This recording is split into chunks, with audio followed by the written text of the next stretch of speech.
Todas estas preguntas que hemos visto, opción múltiple, verdadero o falso, respuesta corta, numérica, calculada, emparejamiento y anidada o cloce, son preguntas que, según las hace el alumno, el programa las califica y nos manda a nosotros los resultados. Nosotros no tenemos que corregir nada. Bueno, simplemente cuando se diseña la pregunta, sí que tienes que tener en cuenta cuáles son las respuestas correctas o las posibles modificaciones que puede tener una misma respuesta y que tú consideres correcta. Pero el programa las corrige solo. Hay un tipo de pregunta que yo no os puedo poner ejemplo porque no he hecho ninguna, pero que creo que para las asignaturas del ámbito de la comunicación o de la sociedad pueden ser más útiles también, son las preguntas de tipo ensayo. En estas preguntas hay la posibilidad de que el alumno conteste con unas pocas frases o con un párrafo pequeño, ¿vale? Estas preguntas no se califican automáticamente, sino que el profesor las debe corregir y ponerles una calificación. Entonces, cuando el alumno acaba el cuestionario, pues no tiene la calificación de estas preguntas, sino que hasta que el profesor no las corrige, las califica, no va a saber cuál es su nota final. Son las preguntas estas de tipo ensayo en las que nosotros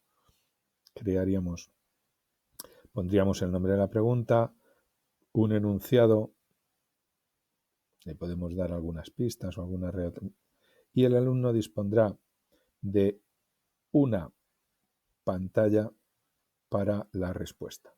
¿Vale? También aparece una información para evaluadores si esta pregunta pues la va a hacer una persona y hay otros que lo van a evaluar. Entonces, pues tengas en cuenta pues la ortografía o tengas en cuenta no sé qué o tal cosa califica de tal manera o el alumno tiene que haber hecho referencia a tal concepto. En fin, aquí el alumno lo que va a hacer es escribir un poquito pues su opinión o su interpretación de algo y tal, y será el profesor el que cuando acabe podrá corregirla y calificarla. Bien, me parece que es un tipo de pregunta muy útil para, ya os digo, el ámbito de la comunicación o de la sociedad, pero yo desde las matemáticas y de las ciencias, pues no la he usado, entonces no os puedo poner un ejemplo. Y con esto acabaríamos el tipo de preguntas que se pueden hacer con Moodle, por lo menos, aunque no hayamos visto absolutamente todas, pero las que yo he utilizado. Y bueno, hay otras que son preguntas de un tipo aleatorio o el mapa conceptual. Yo esta no la he usado. La pregunta de tipo descripción, sí, pero cuando se explique cuando hacemos un cuestionario, os pondré un modelo de una descripción. En realidad, la descripción no es una pregunta, sino una pantalla en la que tú le puedes dar unas instrucciones al alumno sobre cómo hacer el cuestionario. Y con esto, pues acabaríamos los tipos de preguntas que hay. Espero que os haya sido útil y que os genere el suficiente interés como para continuar viendo cómo se hacen cada una de ellas.